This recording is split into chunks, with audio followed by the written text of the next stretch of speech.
Hello everyone, welcome to the Red Ben TV. It is deadline day, it is January the 31st and Liverpool are going to do absolutely no business whatsoever. Thank you very much for joining me today of all days, the day when there's supposed to be news for the football club, the day when you're supposed to make signings, the day if you need midfielders, that all your questions and prayers are answered. But today, ladies and gentlemen, I'm afraid it doesn't look like that is going to happen, and that annoys me, and it annoys you. We are here with the Fan Interactive Show. We've not done one of these for a little while now, to be honest with you. But yeah, you know what? These are shows that I really enjoyed doing the other week when we were doing them every night, and it's obviously something that we want to get back into. Just let us know if you're in the comments section how you are. Brandon Lee says, afternoon, Reds, from a very sunny South Africa. Even though it's a bit rainy on the LFC front, feel like Klopp can come through with another doubters to believers statement. On the other hand, Scott Davies says, have no fear, I am here. And then just, 746 says season is over then. What have we got here from this one? Forget about Bellingham. Our biggest signing should be making FSG leave.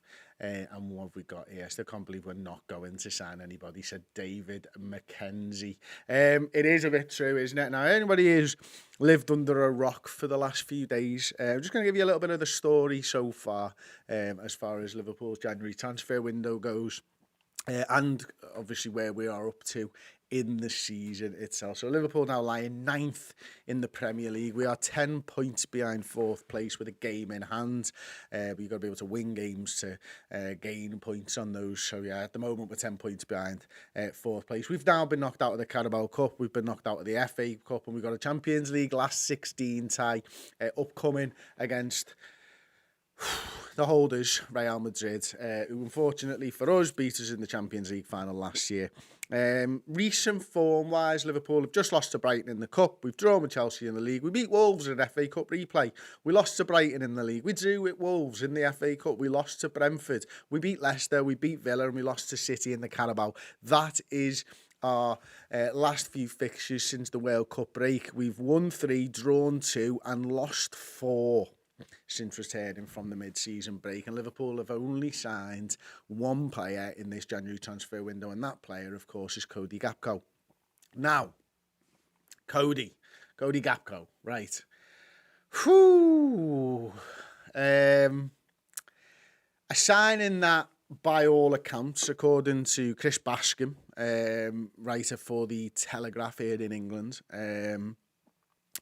he put it out yesterday, actually, and I've got this up on the screen in front of me. And we're talking now about Liverpool's midfield, of course, and I know we're talking Cody Gakpo, but let me just bring it all together.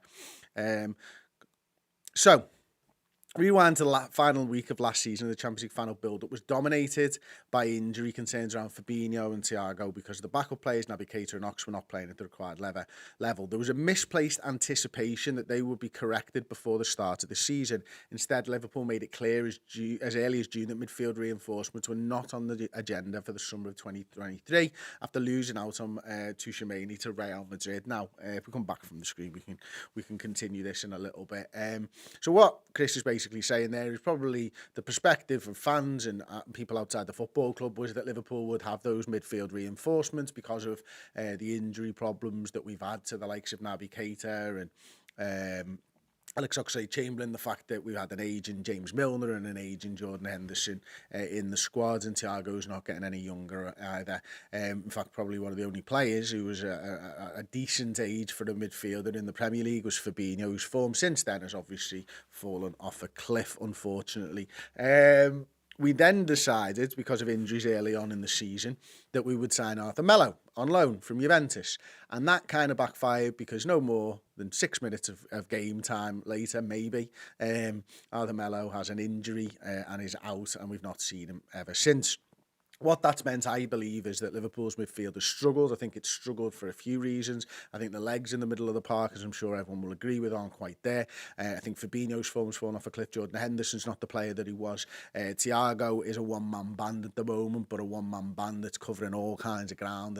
And probably the last couple of games his passing probably hasn't been there either. He's probably playing too many minutes himself. Naby Keita is being forced into the last 3 starts, and a guy who's probably body you don't trust, but a player that you do trust when he's on the ball because he's absolutely superb. It's just how long can he do it for? We've obviously got the injury concerns around Ox, and Curtis Jones isn't hitting the form that he did a couple of years ago, and Harvey Elliott quite hasn't adapted to the field position as well as we thought he might. In fact, he's played the last couple of games from wing positions, one on the right, one on the left, etc., etc. And that brings us back to where are you going with Cody Gakpo on this, Chris? Well, let me tell you, and this is what caused a little bit of air on Twitter yesterday. Let me just see if I can find it. So according to Chris Bascom, and we can go back to the screen now, Gakpo's availability changed the plan as Klopp determined pressing from the front would help his midfield and defence. There is justification to the argument that the absence of Luis Diaz, Diogo Jota and Roberto Firmino has had a knock-on impact on those playing behind them. And Gakpo had his best game since signing on Sunday. He is a long-term investment, but his arrival has done nothing to fix the here and now of the midfield malaise. And I think that sums it up quite well. So I think what Chris is trying to say is that, look, Klopp decided that the pressing from the front was nowhere near as good as what we've seen, and that's without the likes of Bobby Firmino, obviously the Sadio Mane left, and Luis Diaz injury, Diogo Jota injury, Salah can't do it all on his own, and again, is getting older. So we've decided to put Cody Gakpo in there and hopefully save ourselves a few quid down the line, because Klopp, when we signed him in December, I know we obviously signed him on the 1st of January, but it was quoted in December, again in one of Chris Bascom's articles, actually, that he actually felt like now was the time to buy him before he became a 40-goal-a-season player, and therefore we would have to spend much more money on him. I don't think it's quite worked out like that. The plan might have been to get him in and get him pressing and all that type of stuff, and then the midfield looks a little bit better. But the fact that the last 2 games we've literally sacrificed the high press in terms of a mid-block would suggest that either he's not at the level yet or that he can't do it. And I would hope to think that it's the former, that he's just not at the level yet. Liverpool's pressing system is obviously very difficult and takes a long time to learn, all that type of stuff. But what it does mean is that, unfortunately, Liverpool have been left shy of numbers in the middle of the park. Let's have a little look at one of the comments here. With Ox and Naby going in the summer, we need at least 3 or 4 midfield signings. Hendo and Millie can't be relied upon for 2 games a week anymore, and Jones just doesn't look ready. We're mudded, said Dave. Yeah. And somebody who's disagreeing to what was just said, I mean, Griffith says, "Oh, we were crap with Diaz. Fit people forget that we dropped points with Fulham and Crystal Palace and got humiliated by Napoli and United." Well, yeah, I mean, was the Fulham game the one where Diaz basically single-handedly tried to get us back into that? To be fair to him, but I mean, you are right. I mean, we weren't great at the start of the season. I think we would have thought maybe with the likes of Luis Diaz fit that we'd actually have got back into things at the moment, but or into some kind of form. But we didn't, unfortunately. Gareth Grecian, but Chetich has shown how much legs in midfield is needed. It shows that Fabinho may be past it now. That is like, that's the one thing. I mean, I've been saying for a few weeks now that I don't think Fabinho's quite past it. I think, you know, when you put a couple of people around him and all that type of stuff, maybe we can see a better Fabinho. I was talking out my arse there, wasn't I? Because I think right now it looks like Fabinho is kind of done and dusted, and that's mad because it's an all-time drop-off if that is the case for Fabinho. It's just mental how much he's dropped off, and maybe it's got something to do with he's just had a newborn kid and all that type of stuff, but you just got to get on with it, haven't you? It's part of life, like, you know what I mean? You just get on with it, mate. Get a nanny. Make sure you're not getting up for them midnight feeds and get yourself back into some kind of form. And I think probably part of the problem was that he had no rest. We couldn't take him out the firing line, and it's only recently with the emergence of Stefan Bajcetic and the trust that we've shown in Stefan Bajcetic that we've actually been able to give him some rest, and maybe he'll be better for that. But judge him by what happened when he came on the other day. Lad's head's gone. Big time. Lad's head has gone. Let's see if I can find some more comments to go through. John Egan makes a good point, actually, to be fair. This car crash has been 3 years in the making, and I think what's so infuriating for me right now, and why I agree with John, is that I think the planning here is has gone by the wayside, and there's multiple or a multitude of reasons for that. One of those reasons for me is that, you know, we didn't strengthen from a position of strength when we won the league, when we won the European Cup. We didn't strengthen enough back then. Now you just have to look down the road at Arsenal Football Club now. We've hit the top of the Premier League and are looking at signing players. Look, they're in for Casado. They've made £70 million bids, if you believe that. It looks like they could be doing all that type of stuff. They're looking at Declan Rice in the summer. And that is exactly what you need to do. You need to strengthen from a position of strength. And Arsenal are taking advantage of Liverpool and Manchester City's downturning form. They're upturning form as well. The fact that they're playing good football, the fact that they've got a manager that players who probably want to play for because he played at a high level and did good things in the game and learned from Pep Guardiola and is looking like he's building a proper side down there at Arsenal. And that is what Liverpool should have done. And instead, what Liverpool have done, unfortunately, is we've lost the man who's got or many of those signings that made us compete at the very highest level in Michael Edwards. We've let him go out the door, and then there's a succession plan there, isn't there, with the likes of Julian Ward. And Julian Ward comes into the job, you know, he's been trained and he knows exactly what Liverpool is about and how we're supposed to do it. He's been there for the best part of 10 years. And he's ready and primed. And listen, there is always going to be, you can't mitigate a change like Michael Edwards leaving Liverpool Football Club, but you can mitigate the damage a little bit. You're not going to have Michael Edwards in charge, but you're going to have a lad that he's trained up and all that type of stuff. But not for a second do I think, because of human nature, that at any point Julian Ward isn't going to change the transfer plans because he's his own man. That is human nature. You might just go, oh, well, we'll do that instead of what they were planning. That's absolutely fine. We've got no issue whatsoever with doing any of those types of things. What then happens is Julian Ward leaves. Now, the rumours are Liverpool aren't going to replace him until he leaves, so this time there isn't going to be a succession plan. But what this means, these changes behind the scenes do affect Liverpool moving forward. Maybe more power is given to the likes of Jurgen Klopp, and Jurgen Klopp then decides what to do. And maybe a midfielder was, look, I want to sign this guy. I think we can fix the pressure like this. And you've got to give the manager, he's got the credits in the bank to be able to back him. But right now, it doesn't look like it's working, doesn't it? And that's, I think, the problem for me. I'm going to go into some of the comments. We need players Chris can pronounce. Says Quadbot. Indeed, we do. Indeed, we do. Let's have a look at this one. Klopp needs to approach this as he is back at day one, says Jog Egan.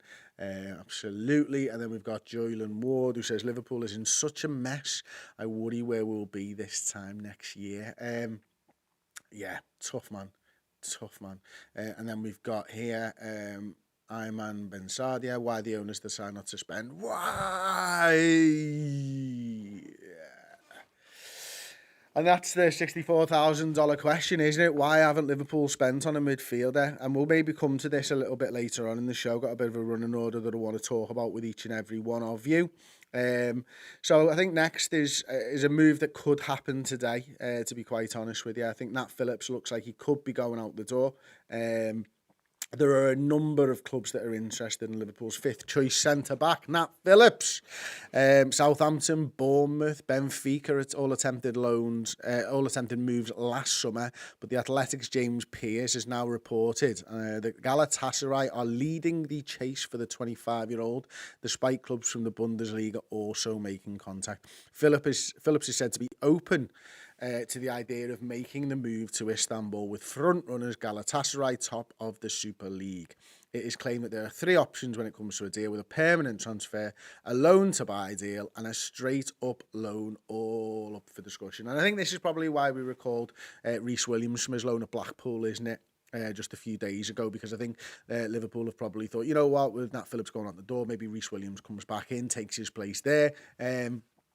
Maybe there's probably a little bit of trust that Virgil van Dijk's coming back sooner rather than later, and maybe that injury isn't going to linger on and hopefully get re-aggravated and all that type. Hopefully not get re-aggravated and all that type of stuff. So this one kind of makes sense for me. I think there is a point actually to be made around how Liverpool at the moment seem to be heading to a bit of a sticky situation in terms of homegrown talent, don't they?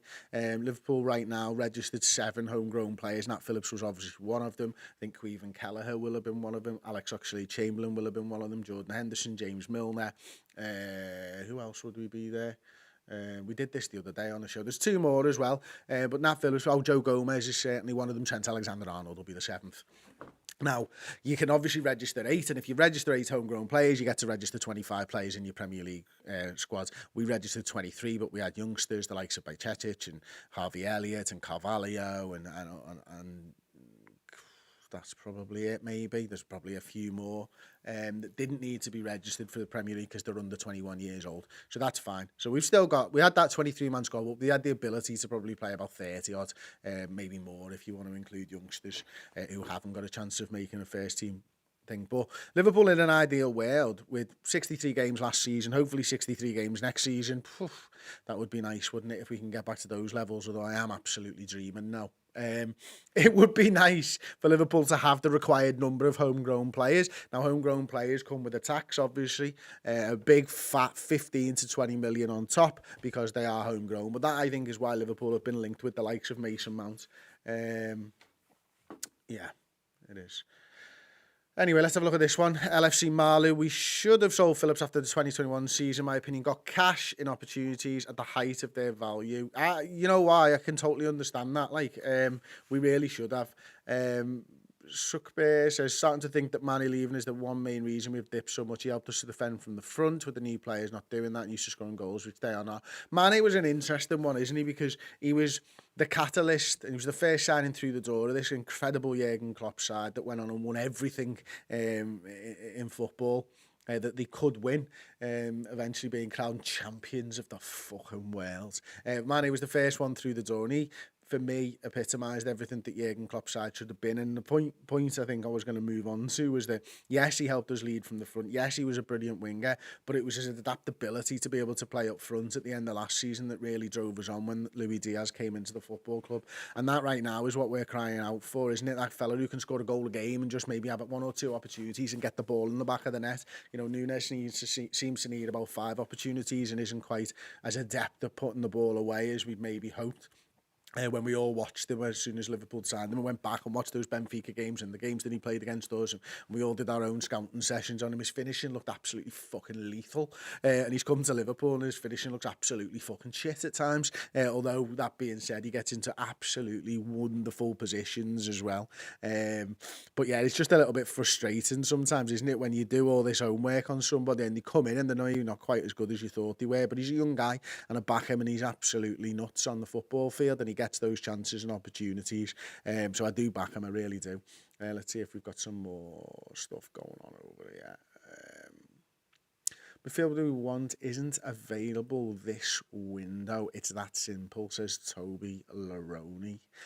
We'll come on to that a little bit later. I say I've got a couple more things to talk through. LFC Durban says Joe Gomez should be allowed to leave and not Phillips. Joe Gomez has been in decent enough form, I suppose. You know, the fact that he's versatile as well, I think, is important when you're thinking about the Natt Phillips and the Joe Gomez thing. Natt Phillips can play centre-back. Joe Gomez can at least cover Trent Alexander-Arnold as well, which right now it looks like he needs to do because Calvin Ramsey doesn't seem to be anywhere near the first team, does he, because of injuries and stuff. I'm going to move on then to Luke Chambers next, who is set for a Kilmarnock loan. The homegrown team will just spend the rest of the season in Scotland. It's done and dusted now. Homegrown academy player Luke Chambers has joined Kilmarnock on loan for the rest of the season. The 18-year-old defender has been with Liverpool since he was 6 years old. Over the summer, he signed the first professional contract with the club. So their left back, Ben Chrisen, will be likely out for the rest of the season with an injury. So Chambers is expected to slot right into the team. Good opportunity for Chambers to get playing time for a top team. And one more, we've got a little clip here actually that I want to go to. I should have gone to it just slightly earlier actually. But this is a little bit of something from Ian Doyle, Liverpool Echo writer, on Ben Doak and Bobby Clarke.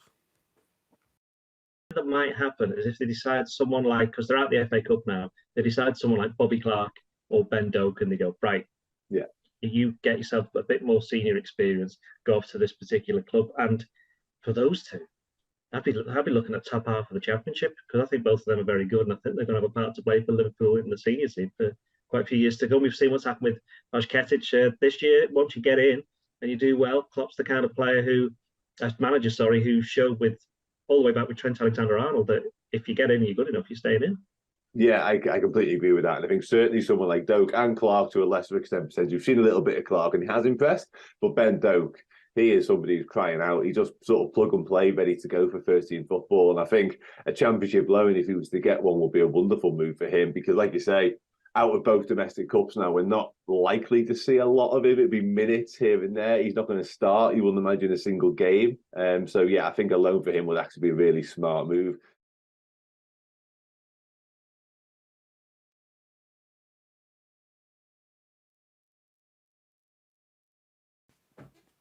So there you go, straight from the horse's mouth. It could be the likes of Ben Doak or Bobby Clarke maybe make moves today. I've not sseen anything this morning when I've been looking into the news stories and stuff, as far as anybody who's actually interested in stuff. The Ben Doak one would surprise me though. But that's from our JNO Insight show with Ian Doyle yesterday, available on Redmen Plus. There's so much stuff going on Redmen Plus at the moment. Expert Insights, JNO Insights, Deep Dive, extra Deep Dive shows, which we're also putting out on YouTube. There's so much stuff there at the moment, and you know it's nice to get away from the buzz of Liverpool and just find out what the meat is of each of these stories and listen to these actual experts talking. Makes a big difference from just opinion. So next story then, potential loan deals to be done maybe today. So are Liverpool looking at midfield loan deals? Well, I'll tell you one man who thinks it's a possibility. The Mail's Simon Jones is suggesting that Liverpool are looking at some top clubs in European football. So the likes of Juventus, Paris Saint-Germain and Atletico Madrid could be hunting grounds with a loan sort to add their numbers in midfield. This cannot be taken as fact though, and it says there, you can see it, as fact, despite and because of the deadline day deal to bring in Arthur on a season-long loan from Juventus in the summer. That means that we literally can't sign another player from Juventus. So Simon Jones there is talking out of his anus.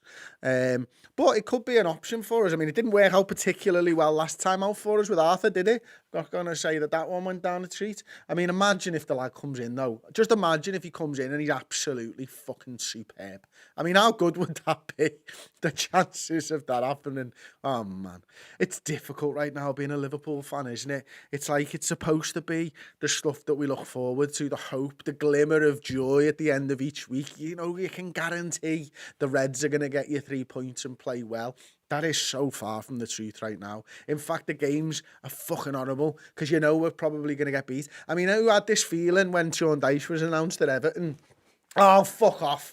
Does that mean that Dyche is going to do a number on us? Did anyone else have that feeling? That was the first thing that I thought. And I got WhatsApps about it and everything. And you just know they've written it in the fucking stars, haven't they? That Sean Dyche is going to come in and shit on Liverpool with one of the worst Everton sides you've ever seen. Because that's what will happen. That's what it feels like. The world is just tumbling down on us right now. Liverpool, why didn't you just sign a midfielder? Liverpool, you've got come on, you've got 12 hours and 34 minutes and 40 seconds. Can you just sign a midfielder, please? Liverpool, we're desperate. We need a midfielder. Come on. We need a midfielder, man. Jesus. Yeah, absolutely, Nate. Who just says low blockers to death, which I can totally understand. Totally understand. Yeah, okay, well, we'll move it on then. Got another story coming up for you right now. And this one is Conor Gallagher being linked with Liverpool. Okay, I don't really believe it myself, to be honest, but okay. So according to the boot room, Liverpool are keeping an eye on Chelsea midfielder Conor Gallagher on deadline day, despite Jurgen Klopp insisting no signings were due. Yeah, okay, so Jurgen Klopp's literally said we're not going to sign anyone. But the Daily Mail have suggested that Gallagher is a player Liverpool like. Okay, so let's look at what the Daily Mail said. What they want, midfielders. Priority is to sign Jude Bellingham for Borussia Dortmund in the summer and Matheus Nunes of Wolves. Also like Chelsea's Gallagher and Brighton's Caicedo. Right, So are we going to sign Conor Gallagher here? Because it doesn't sound like it. It sounds like we like him. I'd be very shocked if we went for Conor Gallagher, to be honest. It sounds very Everton or Newcastle, that. And I can't imagine that Chelsea would want to sell him to us anyway, but then I can't imagine they'd want to sell him Mason Mount either. There is absolutely no way. I will eat this hat or a portion of this hat if Liverpool sign Conor Gallagher today. Or attempt to eat this hat, or attempt to eat. I'll take a big bite out of my own hat. My own hat that I bought in Las Vegas when I went to see the Las Vegas Raiders against the Arizona Cardinals on the first day of the NFL season this year. If anyone's wondering why a Minnesota Vikings fan is wearing a Vegas hat, this is why, because I went there and it was a souvenir. No one was wondering anyway, I'm sure. Let's have a look. Live a bird. Anyone will do. Gallagher runs and presses for days. He looks like an okay player. I mean, I'm not sure he's brilliant or anything, but he's okay. He's okay. Sidious. He massively impressed me when he played for Palace, and there's not many in the league with as much energy as him. Completely agree. What have we got going on here? Chris, Ball Street deadline day. Please, stream please. Fake player rumour will give us a bit of joy. Ha ha ha. I think we've done enough fake player rumours. We're literally not signing anybody. We're not signing anybody today. So anything that is linked with Liverpool is fake. And this probably brings me on to the Núñez and Bellingham plan for the summer. And I'm going to play you a couple of clips from Florian Plettenberg, who works for Sky, journalist. Covers German football and stuff. So have a little look at this and we'll discuss it when we come back. Núñez. This is one you tweeted about, obviously a Wolves player now, and you tweeted earlier on in the summer, I think it was August, about Núñez, and Liverpool being interested in signing him, along with a few other clubs. Obviously, he ends up at Wolves. How do you see his future now? Because there have been reports in recent weeks that Liverpool have kind of done the groundwork on a deal for the summer, potentially for him. It's good that you asked me about him. I got a text message 2 hours ago, and in that text message, I got the confirmation that Liverpool is, for sure, it's an interesting club for the player, for Núñez. But I also hear that it's not concrete with Liverpool at this stage. Sure, they have to have other candidates instead of Bellingham for the central midfield. And I'm convinced that Núñez is one of them. But as I said, they will do everything for Jude Bellingham, and if they pay him, I don't expect they have the money for one more player in the range of 50, 60, 70 million. So Núñez is a potential candidate for sure. But if you ask me now, I would say it's not hot right now.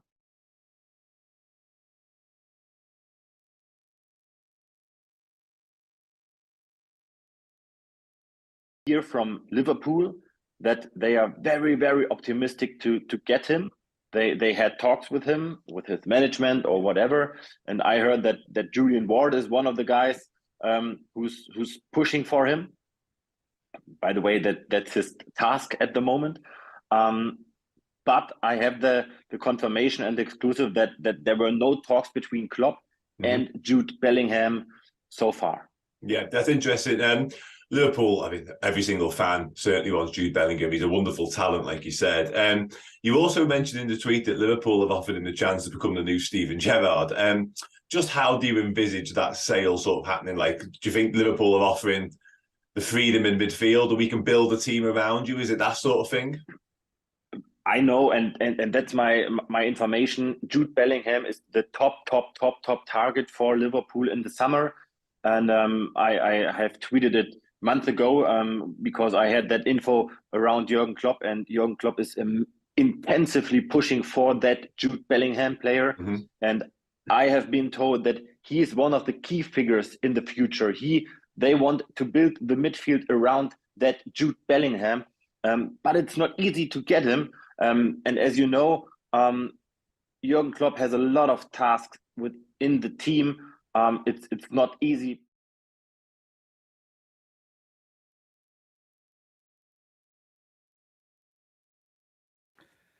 So there you go. That was Dan Club talking to Florian Plettenberg a couple of weeks ago about Matheus Nunes, of course, and Jude Bellingham, which has been the name on Liverpool's lips now since Mbappe wasn't.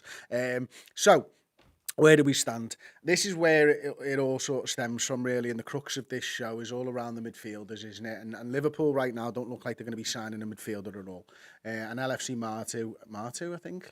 Marlu, apologies, says, riots if Bellingham doesn't come. By the way, we've essentially thrown away a whole year for nothing in that case. And this is what it comes down to, doesn't it? And this is it. Liverpool need to sign Jude Bellingham. Liverpool, I think, need Champions League football if they want to sign Jude Bellingham. Liverpool maybe don't. The way that they're acting, it seems like they don't think we need Champions League football to get Jude Bellingham, and that would surprise me, a player of his quality not wanting to be in the Champions League. But maybe if Liverpool think that they can get him, it's about the long-term vision of the football club. And of that, I think we can be sure with Jurgen Klopp at the helm, we're okay. You know, hopefully this season is just a dip. But on the Matheus Nunes one, obviously that couldn't be a January signing as well, because he's obviously played for 2 football clubs already, and UEFA regulations mean that he can't play for 3 in a season, yada, yada, yada. So this looks like these are the 2 deals that Liverpool are trying to get done in the summer. Jude Bellingham, Matheus Nunes, and pair him with maybe a Thiago or a Bajcetic, or hopefully if Fabinho maybe gets his form back or whatever, who knows. But I think Marlu's right there, is that we kind of look a bit stupid if Jude Bellingham goes somewhere else. And, like, you know, it doesn't bother me if people want to call Liverpool a banter football club. Liverpool is the most successful side in English football, the biggest side in English football, and we're not a banter club.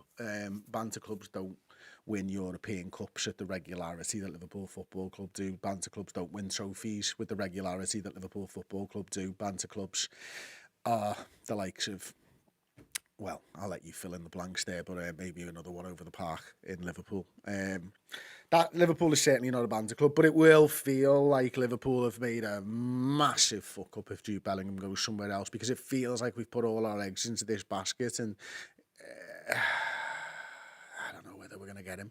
I mean, it's a huge amount of money, and I think a lot of Liverpool fans that I'm speaking to right now would just rather sign somebody who improves the side today, because I don't want to watch Liverpool play the way that we've been playing over the last 4 weeks again for the rest of this season. Time and again. Crap midfield. I just want Liverpool to sign a midfielder, and if that means that we maybe don't sign Matheus Nunes in the summer, then so be it. Like, get somebody through the door, but it doesn't look likely, and Liverpool plan might be better than my plan, you know, but I just don't feel like we're going to get it done. And then I don't know whether it's because we've had the Mbappe thing for 2 years, and, you know, there's always lads that we're linked with for ages and ages that we don't get done. Maybe Liverpool know something we don't, and hopefully Liverpool do know something we don't, but the plan is clearly Nunes and the plan is clearly Bellingham. And do we trust in the plan? Or because of Liverpool's form right now, do we not trust in the plan? I want to trust in the plan, I really do, but I also don't want to sit through watching us play shit for the next 3 or 4 months at the same time. I mean, we've got numbers in the middle of the park. Everybody knows the lads that we've got available, but are the lads that we've got available good enough? That's the question. I don't know. I really hope Liverpool do sign Jude Bellingham. I think everybody's in the same boat there, aren't they?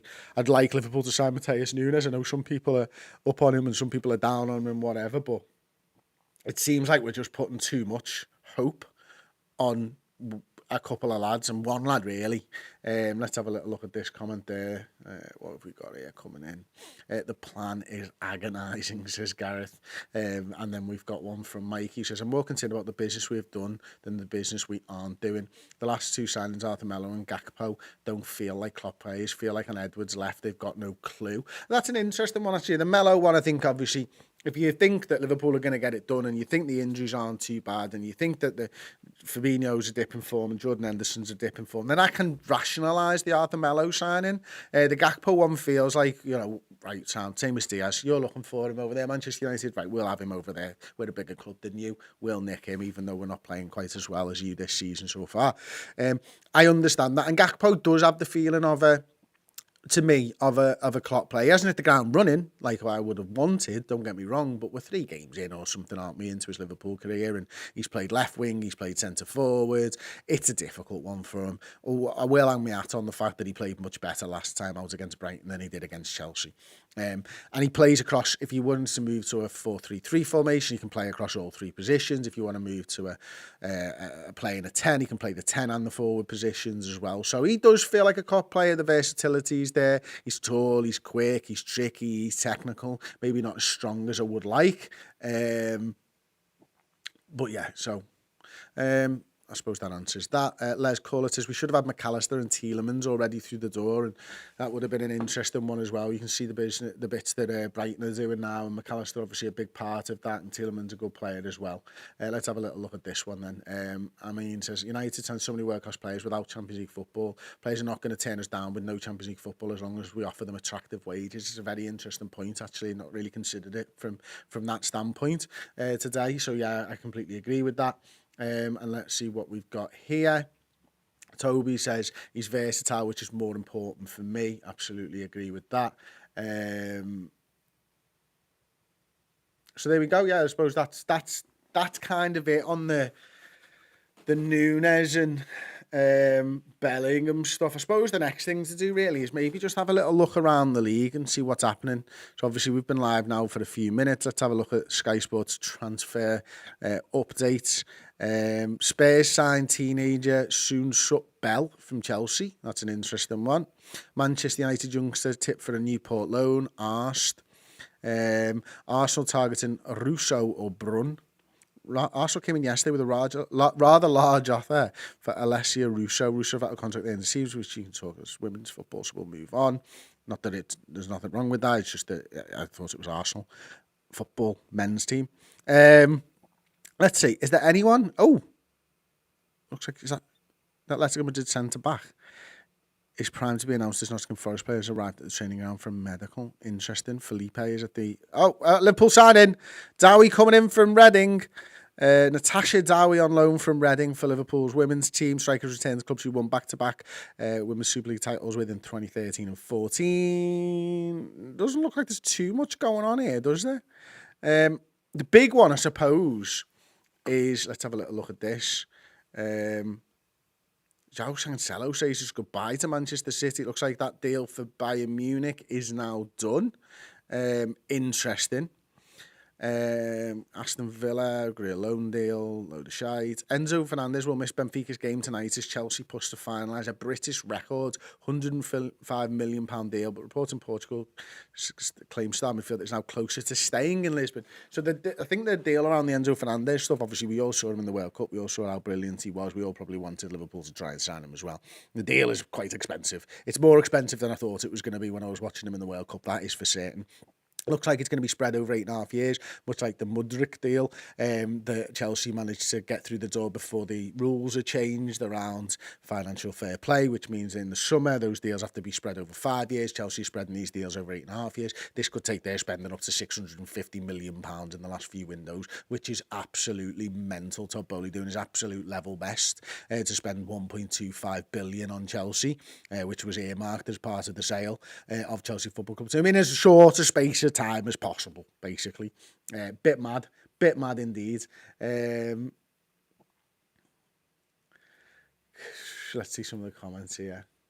The Cancelo one's interesting, is it? Did he have a bit of a falling out with Guardiola or something around the Arsenal game? Is that what this one is now thingy? But Enzo Fernandez, Chelsea. I mean, Chelsea are fucking hell, man. Chelsea are like the same as us. Roughly there or thereabouts in the Premier League with us. The form's not been anywhere near good enough, and they are just fucking going for it, aren't they? They're trying to turn this football club around with just dough after dough after dough on what looked like good player after good player after good player. Potter, my word, he has had some fucking backing, hasn't he? It's mental. I can't believe it, to be honest. Sander Berg wants Newcastle, but FFP are kicking in, apparently. There we go. Let's see that one. This is Andy Byrne, 50. Okay, not sure about that, but Sander Berg has been linked to moves away, so I've not heard anything.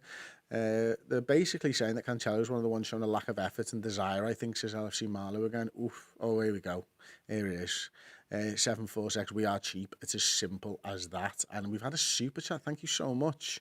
$6.99 Canadian dollars. Bad looks for anyone knows how bad Salah has been this season. Controversial comment, but maybe it's time to cash in on Mo. Donald, thank you for the super chat. I think Mo has been a problem in that the team can't work him into space anymore. I did a deep dive on Mo Salah with Josh Williams about where his goals were from. And we're just not working him into space. And I don't think that Mo is the problem. I think Mo is a brilliant player and will score goals if you give him those opportunities. I just think because of the team struggles, we're not able, personally, Donald, to get him in to those positions that we want him in at the moment. And I think that's why we've had a little bit of a struggle there, to be honest with you. Let's have a look at some of the older ones, older comments here. Bacetić is a nice surprise that surely saves us 50 million plus on a DM. Him as first choice with Hendo Fab second choice. You'd like to think that saving can be spelled elsewhere. Like on a new central midfielder. Absolutely. A little bit of a funny comment here from John Carroll. Can we hijack Nottingham Forest bids for John Joe Shelby, please? Oh, God, we've done that. We don't want to do that anymore, but I know you're taking the piss, so it's absolutely fine. And LFC Marlou just jumping in on the Salah stuff. Salah's a victim of everything else not working, essentially. Absolutely. I had to think that everybody was laughing at Chelsea. Now look, says Andy Burn 50, absolutely. So there we go. Here we go. Here's somebody who wants to sell a load of players. Skyjacker said we would like to sell Jota, Gomez. We should sell, Jota, Gomez, Ox, Keita and Henderson. Jota, no, not for me. Gomez, potentially. Ox, well, he's probably leaving. Keita's probably leaving, and Jordan Henderson. Could we get money for Jordan Henderson? It's an interesting one. We've had another super chat. Thank you so much to Asim Mahmood. Keep up the great work, Chris. Liking the cap too. They're now my second team, the Las Vegas Raiders. As I say, they go to see them in Las Vegas in that new stadium. Oh my word, what a fucking stadium that is, by the way. It's fully indoors because it's in the middle of Las Vegas, so it's therefore in the desert. And it's fully air conditioned, the whole stadium. Like, imagine how much money it costs to air condition a room. Imagine how much money it costs to air condition a 60 to 70,000 seater stadium. And it was glorious, absolutely glorious. And Nelly was playing the halftime music, and it was brilliant. And I think Santana did a little bit beforehand, because it's Vegas. And to get on how stupid they were, they did a fucking flyover with, you know, with the jumbo, with the jets and all that, like 5-plane flyover. Did you hear what I said about it being a completely indoor stadium? Flyover, indoor stadium. Put it on the screen. Completely pointless. May as well just play the video of a flyover. But it's Vegas, so they never. Fools. But anyway, the boss. Who's winning the Super Bowl, Chris? I'm going Kansas City, says LFC Marlow. I would like Kansas City to win the Super Bowl. I think Patrick Mahomes is absolutely superb. The likes of Chris Jones, obviously, defensive lineman, interior guy, absolutely superb as well. Frank Clark stepped up big time against the Bengals. But I do think it might be for Philadelphia Eagles and Jalen Hurts time. Mainly because I'm not sure that the high ankle sprain that's been holding Patrick Mahomes back in the last game, and obviously put him out against the Jaguars in the divisional round, he's going to be back in time. I think the Philadelphia Eagles are just a better all-round team. There's a better defense than the KC one, led, of course, by Spags, Steve Spagnuolo. But yeah, I'd like KC to win, but I do think it's going to be Eagles. Daniel agrees with me. Eagles have it, as Daniel Levin. Okay, here's a good question for you. Back onto the footy. Only built for Cuban. How do you grade our activity within the transfer window?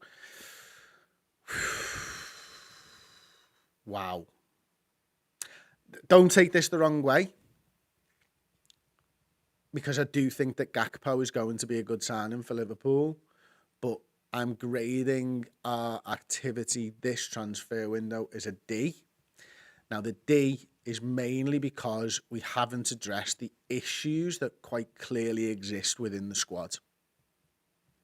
So Gakpo, I think, he's probably, right now, he's looking like a B- signing with the potential to get an A+ grade at the end of the season or next season or whatever. And I do think he's going to work. I really do. I trust and hope that he will work. But for grading the window, we haven't done anything that we needed to do. And therefore, it's a D quite easily.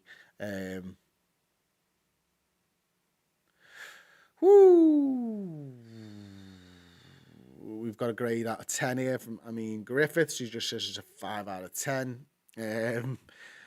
Nukululenko Nguena. Sorry.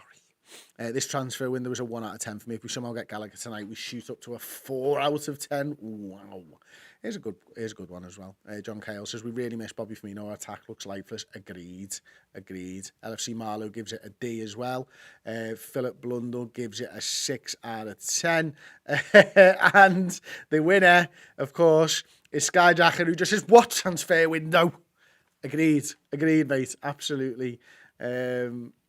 And let's have a look at this one then. We've got Murray's World, who says LFC flat on and off the field. We've had another super chat. Thank you so much, Donald. Another 6.99. Okay, but we've got Darwin, Gakpo, Diaz, Jota, Carvalho and Bobby. Sell Mo, use that money to revamp the midfield, in my opinion. Ox, Hendo, Milner, Naby, all got to go.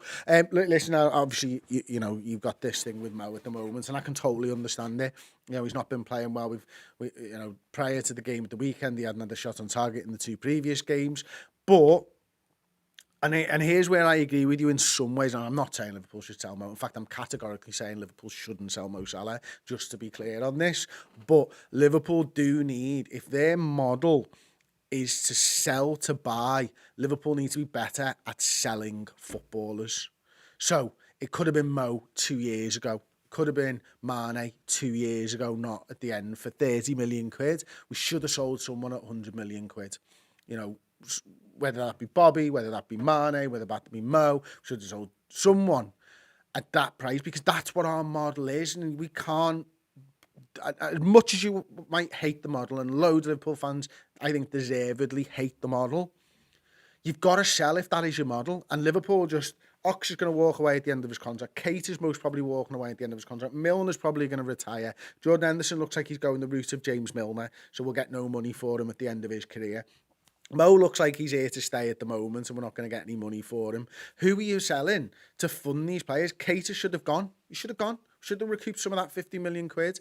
The fella before, or lady before, said we should have sold Nat Phillips at the height. Absolutely, we should have sold Nat Phillips at the height. We probably should have sold Joe Gomez at the height when we thought about Kanate and Matip and everything else. If we want to be big and stay big and be brilliant at the top end, and our model is sell to buy, you've got to sell the players, and that might be short-term pain, but that's our model. So you do, I understand that, Donald. I completely agree with that. And maybe I don't think it should be Mo, and I don't, but Liverpool have to sell players when they're at the peak of their powers, or when they're just about to go over. And Alex Ferguson was brilliant at that. He just sell them just as they were cresting the hill, and then they'd be gone. And that was how they stayed on the top for so long. Okay, let's have a little look here. If we can get Melo fit, he would be an asset as a quality player. Oh my God, really? Couldn't get a game for Juventus. I don't know, man. I don't know. Rachel Todd, thank you so much for the super chat. I think Jordan Henderson will retire from football. Absolutely. Let's have a look at somebody who disagrees with me. Sorry, Andre. Disagree. You have to change the owners. Well, listen, the club is up for sale, if you believe it. Or certainly it's up for a minority shareholder. And I think the club's up for sale, full stop. If you want to change the model, I think you do have to change the owners. But it's not down to us to change the owners, unfortunately, is it? And King Wolf probably agrees with that one here. He says we seriously need new owners, and new owners would be with a model that isn't sell to buy. Absolutely, understand that. Let's have a little look-see here. Andy Bain, can someone not wind the clock back and find another Stevie G? Wouldn't that just be glorious? It would be absolutely glorious. Another one here from Baden Gronewald. Chris, do you think the club was trying to get money for Cater and Ox last summer before they got injured in pre-season? I don't know. Honestly, I don't know. I'd like to hope so, but fucking hell, they fucked it up again. Subik Sakon says, true, Chris, if buying sells your model, you've got to do both parts of the model, and that's selling. I'd rather have one good player than 2 average ones. So there you go. I think that's probably about us, isn't it, today? So I think Paul's going to be back later on this evening. If there's absolutely no news, I'm sure he probably won't be back later on this evening. But thank you all for joining me so far. There's about 678 people watching live this fantastic Tuesday morning of deadline day 2023, the January transfer window. Paul Harris says, you still don't believe we need new signings? I've said consistently for the last year that Liverpool need new signings, Paul. But if you want to continue to slander me, you're more than welcome. It's not going to make any difference to my life whatsoever. Sanjay D says, if we need to sell to buyers at their height, then Alisson, Jota or Trent will have to be sold. Not Alisson, not Trent. Jota, maybe. So there you go. That has been our Fan Interactive show this January the 31st, deadline day 2023. Thank you so much for joining me on the Redmen TV. We've got a whole host of stuff going on this week. We've got another deep dive coming out on the YouTube channel on Thursday. Hopefully Paul will be back later on tonight. If anything does happen, there'll be a Redmen Reacts for that over on Redmen Plus as well. So thank you so much for joining me, and we'll see you all soon. Ta-ra. Hey everyone, thanks for watching that show. Did you know if you go over to redmenplus.com and sign up as a Club Legend subscriber, you will get access to our amazing Discord chat, 20% off merchandise, live tickets every year for free, plus all our incredible content, and you'll get absolutely everything right as it happens. So get over there and